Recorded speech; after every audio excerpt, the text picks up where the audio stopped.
내년 대선을 향한 관심 점점 뜨거워지고 있습니다. 국민의힘 대선 경선 버스에 윤석열 전 검찰총장이 과연 탈 것인가, 탄다면 또 언제 탈 것인가가 관심이죠. 버스 출발 시간을 두고 이준석 대표와 윤 전 총장 측 줄다리기가 계속되는 지금, 사실상 윤 전 총장의 대선 출마 시점을 가늠할 수 있는 힌트가 대변인을 통해 나왔습니다. 6월 말 7월 초 정치 참여 선언 계획이라고요. 그러면서 이런 말도 했습니다. 지금 국민의힘에서 이기는 것만으로는 큰 의미가 없다. 내선에서 그러니까 보수와 중도를 이탈한 진보 세력까지 아울러 승리해야지 이게 집권 이후에 안정적 국정 운영까지 도모할 수 있겠다.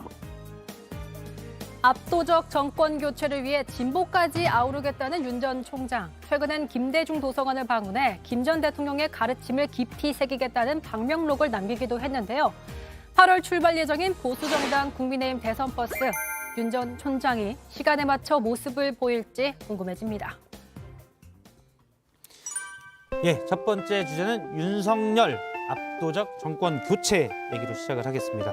본격적인 이야기를 하기 전에 지난주에 이제 국민의힘 전당대회가 있었고요. 지난 수요일 날 얘기를 조혜진 의원님이 이제 출마를 하셨기 때문에 당연히 될 걸로 김영진 의원님이 예상을 하셨는데 안 됐습니다. 제 업보입니다. 죄송합니다. 제가 그때 책임지라고 이야기했던 책임이라고 것 같은데 했는데 저는 책임 완수를 못 하셨는데 저는 반드시 되실 거로 전 예측을 했는데 아까 미리 대기실에 오셔서 안절부절 하시더라고요. 제가 사과했습니다. 예. 저희 공식적으로 하셔야지. 저희 프로그램 입장에서도 국민의힘 최고위원회에 우리 취재원 한 명을 딱 예. 넣을 수 있는 기회였는데 예. 안타깝게 됐습니다. 예. 왜 그러셨어요, 근데? 예. 예. 지금 뭐 영상이 잠깐 예. 나오고 있는데 예. 예. 새벽 종이 울렸네 새 아침이 밝았네 너도 나도 일어나 새 마을을 가꾸세 살기 좋네. 예. 지금 사실 전당대회 기간 중에 조혜진 의원이 이제 직접 저렇게 노래도 부르고 예. 춤도 추고 예. 제가 자세히 들었는데 예. 노래는 음정과 박자가 다 맞습니다. 예. 다만 춤은 예. MZ 세대가 나오고 있는 마당에 예. 너무 구태의연하지 않았나라는 지적이. 우리 저 미랑 아리랑 그에 아. 맞춰서 이렇게 예, 했어요. 지역구가 예. 밀양 쪽이시니까요. 예. 밀양 아리랑에 맞췄는데 어쨌든 원래는 그 지역에서 이렇게 트위스트도 하고 웬만한 그 댄스 종목은 다 구사합니다. 지금 이준석 대표에 대한 관심이 큰데 너무 차별화가 아니라 조금 이게 좀 그런 모습이 보이지 않았을까? 제가 보니까 이번에 예. 전 조혜진 의원님이 선택을 받을 줄 알았는데 예. 이상하게 같이 기자회의에 있어요. 기획재정위원회. 예. 법사인 다 됐고 기자회의 다 떨어졌어요. 이상하게 이게 그래서 이게 이 여의도 정치가 조금 싸움꾼을 원하는구나. 합리적이고 논리적이고 점잖게 얘기하거나 대안을 제시하는 사람보다는 좀 싸움하는 사람을 좋아하지 않나. 예. 그런 게 있어요. 그러면 김영진 의원님 킁킁 부시려면은 빨리 이게 방향을 바꾸셔야 되는데 이번에 기재위 간사로 이당 간사로 그렇죠. 어제 임명되셨는데 뭐 저는 이제 어려운 거죠. 지금 큰 선거 그러니까. 가시려면 절대 이제 어려운 거죠. 아니, 저희가 이제 너무 싸우는 걱정되네. 목소리들만 부각되다 보니까 그러다 보니까 자꾸 이제 싸우는 목소리를 내시는 의원님들도 많고요. 그렇죠.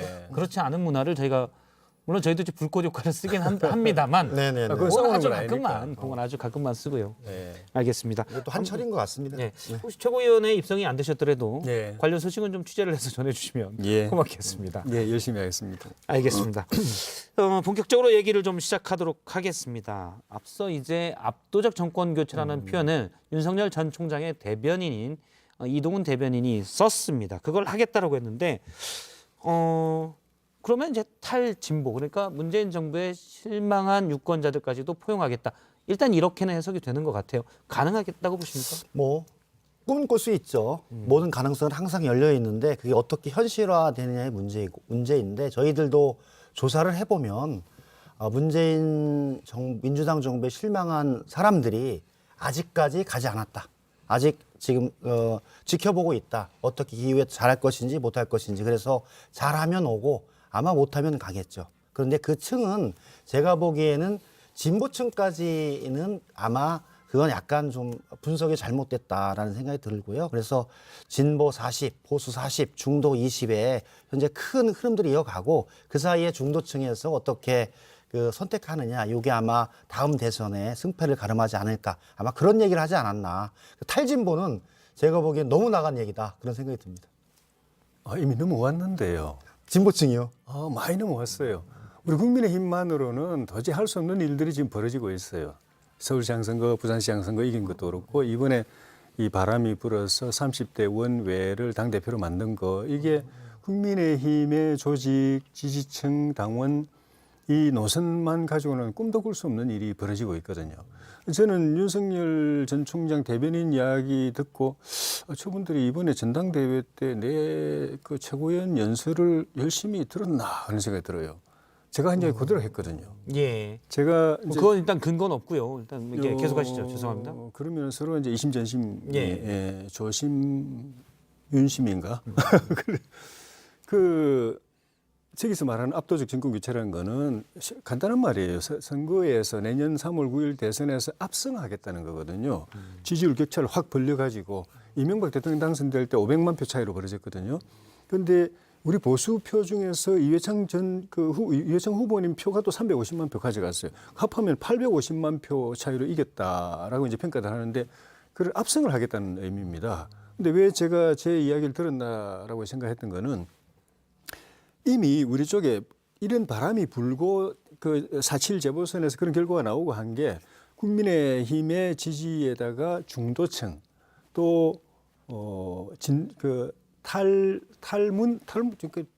탈진보라고 그랬던데 진보층 가운데서 문재인 정권에 실망한 계층, 그러니까 세대적으로는 20, 30대 또 지역적으로는 호남의 일부까지 지금 여론조사에서 호남에서 우리가 20% 이상 나오니까 이게 다 이쪽으로 와 있는 바람에 일부 조사에서 17%로 올라가게 있었습니다. 이런 현상이 생긴 거예요. 그런데 이게 그대로 가면은 대선까지 그대로 가면은 그렇죠. 그러니까 그래서 지금 말씀하셨듯이 그런 경향성은 있습니다. 있는 건 객관적인 사실이고 여론조사에서 나오는데 실제로 쭉 여론조사를 보면 민주당 정당 지지율이 30%에서 32%를 유지하고 있고 우리 국민의힘이 35에서 이번에 한 뭐 40도 가는 경우가 있고 38 오는 경우가 있어서 편차는 벌어졌지만 크게 그렇게 볼 수 있는 징조 그 정도는 어디냐면 그런 정도의 압도적인 정권 교체를 한다면 민주당이 한 뭐 10%대로 떨어졌다.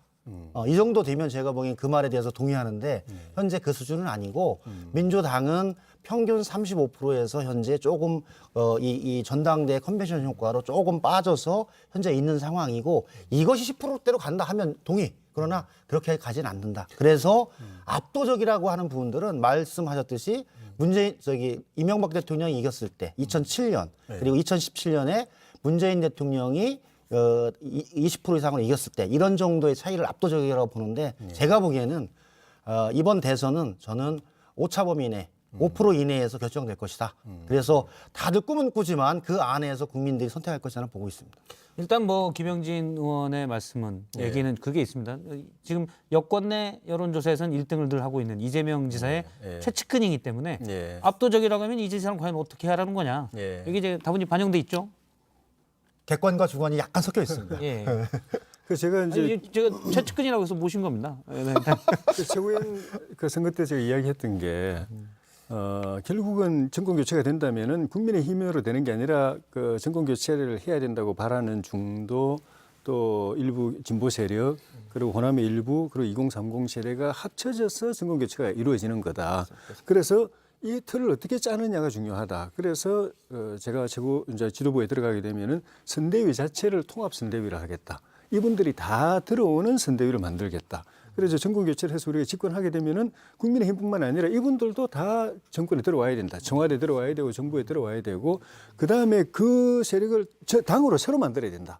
통합 정당을 만들어서 석 달 뒤 지방선거 치르고 2년 뒤에 국회의원 선거 치러야 된다. 근데 현실적으로 보면 제가 보기에는 저는 이제 압도적인 정권 교체라고 하는 문제들이 이제 윤석열 그 전 총장의 지지율이 오차범위 벗어날 때도 있고 안에서 이길 때도 있는 이 증상을 가지고 얘기하는데 실제로 윤석열 총장은 이 정치 이 시장에 나오질 않았어요. 과연 그게 정말 명품으로 갈 건지 아니면 박앤셀로 해서 그 땡처리로 갈지 아직 판단이 안 됐어요. 그리고 그냥 이번에 보면서 그 김대중 기념관에가 썼던 글을 보면서 정보와 인권의 가치를 만든 김대중 대통령이 새로운 지평선을 열었다. 이게 말이 되나? 저는 그리고 두 번째, 예. 그 다음에 성찰은 사실은 본인이 하는 거죠. 성찰이라는 말은 김대중 대통령이 하는 게 아니라 그때는 통찰이라든지 이런 말, 김대중 대통령의 총찰이 잘 새기겠다라고 했는데 그래서 이분이 나오시면은 여러 가지 사건 사고로 국민들을 즐겁게 해주시겠다. 그리고 특히 기자들한테 즐거움을 받겠다. 이런 생각이 많이 들었어요. 그거 안 느끼셨어요? 장문 실력은 조금 뭐 부족한가 보죠. 뭐 성찰이냐 성찰이냐. 김대중 전 대통령을 얘기하면서 지평선과 지평을 예. 구분하지 못하는 거는 예. 제가 보기에는 심각한 문제로 앞으로 해명을 해야 될 것으로 봅니다. 심각한 문제로 그거에- 만드시려고 하는 것 같은데. 아닙니다. 그런 의미도 있지 않을까? 그러니까 지평과 지평선이 아니라 아까 그 압도적 정권 교체라는 말에서는 예. 국민의힘을 플랫폼, 예. 입당이 아닌 플랫폼이라고 썼고 예. 중도와 진보까지 포괄하게 뜻을 두는 거는 국민의힘에 종속되지 않겠다. 뭐 이런 뜻도 내포한다고 정치부 기자의 상상력으로 볼 수도 있지 않나. 그거는 좀 다른 것 같고요. 아, 다른가요? 일단 네. 압도적 정권 교체는 일단은 토대는 지금 마련되어 있는데 어떻게 주워 담느냐가 중요하고 그다음에는 본인의 희망사항이 섞여 있다고 봅니다. 그렇죠. 왜냐하면 다음에 가령 3월 9일 날 본인이 후보가 돼서 당선돼서 집권한다고 하더라도 집권 5년 기간 중에 초기 2년 제일 중요한 2년을 여소야대에서 국정을 이끌어야 되거든요. 예. 2년 안에 중요한 건 다 해야 되는데 여소야대 180석 이 야당 그래 되면 야당이 되는데 거대 야당이 되는데 이 야당이 이 굉장히 앙앙불락하면서 이게 충돌할 텐데 국회에서 원하는 법안 제대로 통과할 수 있는 이 토대를 마련 못하고 그 정권 주요 그 핵심 사업을 초기에 추진한다는 게 어렵기 때문에 예. 압승해서 여론의 국민의 지지 압도적 그렇다고 이제 정계 개편할 수는 없기 때문에 여당 의석을 빼앗을 수는 없기 때문에 예. 국민 지지가 압도적으로 있으면은 국민 그 민주당이 발목을 못 잡을 거다. 저는 제가 보기에 이 그게 생각이 있는 것 같아요. 저는 그게 예. 80년대 전두환식 생각이라고 생각을 해요. 지금은 예. 여당 소수 여당이라고 하더라도 소통과 협력을 통해서 아니면 다수 연합을 만들어서 사실은 하는 게 필요하고 국민적 동의를 얻는다면 가능해요.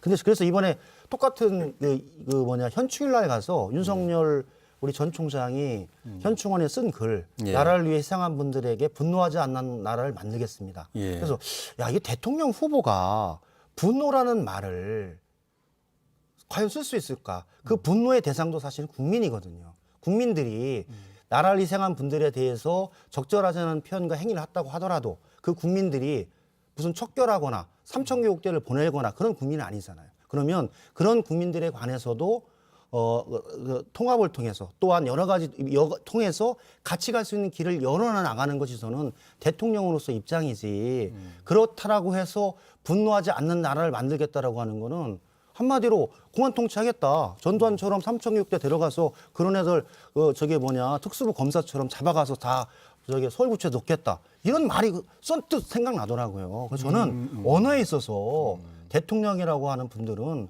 분노 뭐 이런 얘기는 저는 처음 들어봤어요. 그래서 아니요. 아무도 제가 언어 선택이 보기에는 이제 부적절하다. 아무도 저는 현충원에서 외국을 상대로 외적을 상대로 아니면 전쟁의 상대로 이런 경우는 쓰지만 내국인을 국민을 상대로 분노를 쓰는 건 적절하지 않다. 저는 그래서 대단히 검찰총장으로서 가지고 있는 특성 유죄 아니면 무죄 착한 사람이면 나쁜 사람 그것을 통해서 나는 이게 하려고 하지 않나 하고 압도적인 정권 교체도 그런 개념이라고 봐요. 저는 좀 다르게 네, 봐요. 어떻게 보세요? 일단은 분노라는 거는 문재인 대통령이 있었어요. 후보 때 신촌 유세 때 그때 안희정 그 후보가 통합해야 된다고 이야기했을 때 분노하지 않는 사람은 뭐 그러면서 굉장히 강경한 발언을 했어요. 그때 그날 마침 이제 JTBC 여기 제가 예.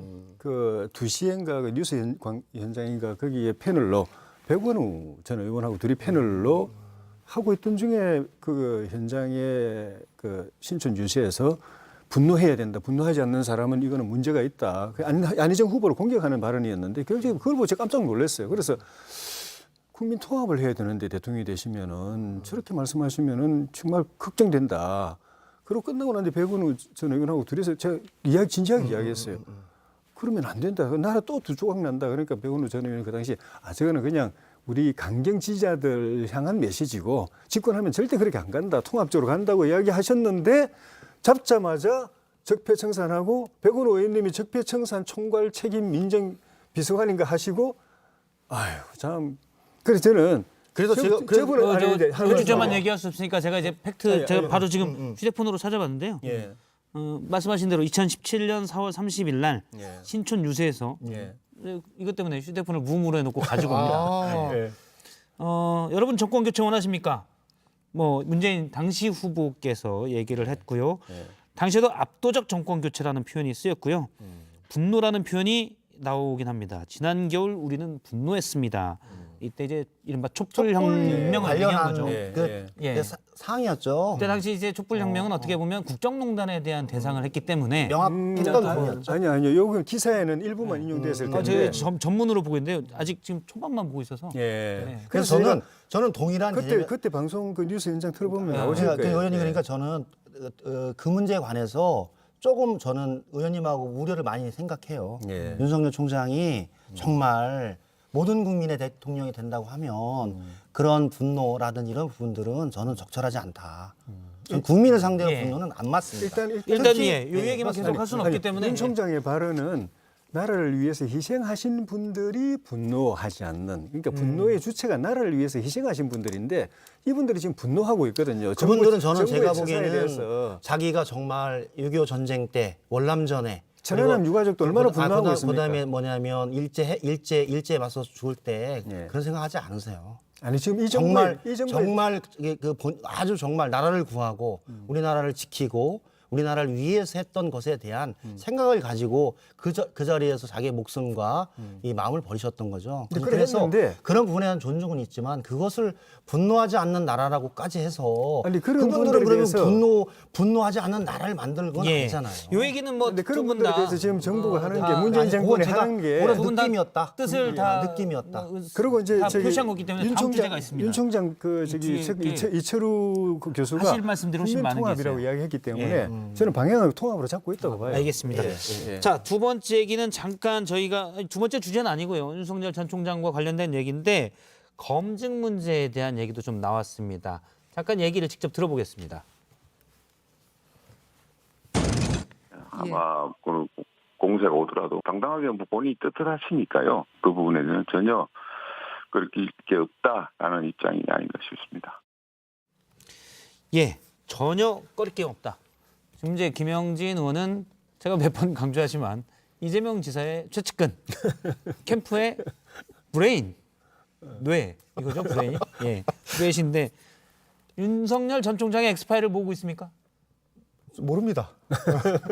지금 목소리가 조금 떨리시는데 몰라. 예. 뭐 지금 언론에 나왔던 예. 그 저기 배우자분 또 장모님 관련한 사안들이 있는데 그것도 현재 재판 중이고 예. 객관적인 사실을 가지고 검증을 하는 거지 그것을 가지고 엑스파일을 가지고 누구를 죽이겠다 이렇게 정치하는 사람은 없습니다. 절대 그런 거 없습니다. 대선 때마다 다들 하던데요. 그 객관적인 사실을 검증하는 거죠. 검증하는 거고. 검증. 일단 왜냐하면 이번 대선은 현재까지로선 윤석열 전 총장 대 이재명 지사로 현재 여론조사로는 많이 보이기 때문에 당연히 이재명 지사 측에서는 모으는 게 상식적인 게 아닌가 알아보고 객관적인 사실을 검증하고 있는 거죠. 그러면 지금. 아니, 제가 보기에는 아직 뭐 그렇게 저는 아까 말씀드렸듯이 윤석열 총장이 빨리 그 정치 시장에 나와서 국민의 입당을 해서 거기에서 같은 당내 의원들 간의 경선을 통해서 충분히 저는 검증이 된다고 봐요. 1차적으로. 왜냐하면 우리들이 2007년부터 12년까지 12년부터 17년까지 친이 친박이 얼마나 검증을 심하게 했어요. 저는 내부 검증을 통과한 다음에 그다음에 우리가 검증하겠다 그런 입장입니다. 제가 국민의힘에서도 국민에게 선택받지 못할 할 윤석열 총장 후보로 내보내겠어요? 저는 절대 그러지 않는다고 생각해요. 그러면 먼저 내부에서 예선전을 거쳐서 통과하면 그 이후에 X파이든 Z파이든 Y파이든 검증할 수 있게끔 준비하는 거지. 여기도 엄청나게 많아요. 제가 보기에는. 검증할 게. 그렇지 않나요? 저희 이재명 지사도 거기에 입장은 동일합니다. 내부에서의 예선전을 거쳐서 검증을 받고 그런 다음에 본선에 나가서 그분이 윤인지 윤지 누군지 아무지 모르잖아요. 그렇게 했을 때 검증하는 거죠. 예. 그래서 저는 먼저 검증은 여기서 해야 될 것 같아요. 내부 검증이지만 일단 이쪽에서도 만약 되면 X, Y, Z까지 검증할 수 있다. 그건 된 다음에. 된 다음에. 된 다음에. 아직 제가 보기에 넘어야 할 산이 너무 많습니다. 내부에서는 어떻게 보십니까? 정말 꺼리낌 없다고 보시나요? 지금 저는 사실 모르는데 일단 뭐 그런 양측의 데고 있는 입장을 거는 들어봅니다. 보니까 본인 관련된 거는 한 건인가 두 건인가 그렇고 나머지 부인 관련된 거 두 건, 뭐 장모님 관련된 거 두 건, 뭐 그런 잘 안 정도던데. 들리니까 약간 크게 말씀해 주시면. 예. 이때 좀 데시벨을 낮추시면. 예. 그런 것 같은데 제가 그걸 보고서 느낀 게 지금 아직 우리 당에 안 들어오셨기 때문에 우리가 뭐 어떻게 뭐 도와드릴 일은 없는데 들어오신다고 가정하면은 야, 그 참 우리가 어떻게 살다 보니까 민주당의 모범 답안을 우리가 이렇게 쓸 일이 생기네. 예. 왜냐하면은 그 윤석열 전 총장에 대한 그런 여러 문제나 의혹 제기는 민주당에서 이 모범 답안을 다 깠어요. 윤 총장 그 인사청문회 총장 때. 인사청문회 때 또 국정감사 때 우리가 문제 지적할 때마다 민주당에서 아주 답안지를 정답지를 딱 제시해 줘가지고 우리는 그걸 그대로 가져와 가지고 민주당이 그 문제 제기하면 그대로 이야기해 주면 되는. 어쩌다가 우리가 참 민주당 예. 답안지까지 우리가 쓸 세월이 오게 됐는지 참. 제가 보기엔 오래 알겠습니다. 살고 볼 제가 일이. 보기에는 좀 덜 날카로웠던 것 같아요. 그런데 제가 보기에는 어느 정치사에서 네. 내부 경선을 하는데 그냥 넘어간 적 없어요. 네. 이명박 대통령, 박근혜 대통령 그랬고 네. 정말 당이 반으로 잘라질 때까지 검증을 했어요. 네. 이번도 마찬가지입니다. 그렇게 제가- 하라고. 아니죠. 제가 하기를- 보기에는 왜냐하면 거기 같이 경선을 하시는 분들도 마찬가지고 민주당도 마찬가지입니다. 네. 그거는 제가 보면 피상파장입니다. 그다음 뭐 이재명 우리 당에서 측에서는 왜냐면 원래 그 그쪽에서 먼저 당들이 보면은 검증하고. 우리 당에서 나온 지켜보다가 우리 당에서 나온 거 가지고 다 가져가 쓰더라고요. 그러니까 이 파일을 갖다가 알겠습니다. 우리가 우리- 만들어서 달라는 얘기 같던데. 저희가 또 이게 편집 없이 하는 거기 때문에 네. 예, 뭐 녹화면 길게 하고 편집하면 되는데 그게 안 되니까 예. 저희가 이제 첫 번째 주제는 여기서 끝내고 네네네. 윤석열 전 총장의 목표 압도적 정권 교체 한 줄 평을 좀 부탁을 드리겠습니다. 어떻게 보십니까? 한 줄로 이야기해요. 예. 가능할 거로 보십니까? 물은 그런 방향으로 흘러가고 있는데 바켓으로 주워 담는 게 중요하다. 좀 전에 제가 말씀드린 예. 그 선대위도 통합 선대위 만들고 만약에 집권하게 된다면 통합 정부 만들고 중도 진보 또 2030 호남 일부까지 들어간 통합 정부 만들고 그 세력으로 정당을 새로 만들어서 그다음 지방선거도 이기고 총선도 이기고 하면 다음 정부 우리가 집권한다고 가정했을 때 다음 정부가 탄탄대로로 가게 된다. 한 줄로. 제가 일단 한 줄로 내시면 바켓으로 쓸어 담는 게 예. 저희 손평지 PD가 바켓스라고 하면 이렇게 그걸 자막치기가 애매하거든요. 그러니까 모두 쓸어 담는 게 중요하다. 예, 쓸어 이렇게 담는 게 해서 바가지에 가겠습니다. 쓸어 담는 게 중요하다. 너무 작습니다. 바가지 좀 작잖아요. 네. 바켓스는 이렇게 양동이에 제가 쓸어 담는 게 자막으로 치기가 애매해서 양동이로 합시다. 제가 라이브니까 어쩔 수가 없습니다. 드럼통으로 쓸어 담는다. 드럼도 외국말이고 양동이라 합시다. 양동이로 쓸어 담는 게 중요하다. 네. 예, 한 줄 평. 저는 지금 아직도 안 나오셔가지고 예. 꿈속에 계신 것 같아요. 그래서 그대 아직도 꿈꾸고 있는가? 전 제가 보기에는 이게 정치인의 지지도라는 게 본인 아니, 그한줄 평이니까 했잖아요. 거기까지만 하고 그냥. 그러니까 한 줄 예. 부연 설명을 해야 아니, 되니까. 알겠습니다. 뭐냐면 정치인의 지지도라는 게 스스로 열심히 올려서 얻은 지지도는 단단해요. 그런데 그렇지 않은 지지도는 사실 숫자에 불과합니다. 그래서 나와서 만들어 가야 돼요. 제가 그거를 과거에 안철수, 반기문, 정몽준 다 봤어요. 시장에 나오기 전에는 뭐 23, 25, 30일까지 가다가 어느 하루아침에 딱 떨어집니다. 그래서 그대 아직도 꿈꾸지 말고 빨리 나오셔서 현실화시켜라. 예. 자막으로 이제 손평지 PD가 다 쳤을 것 같고요. 알겠습니다.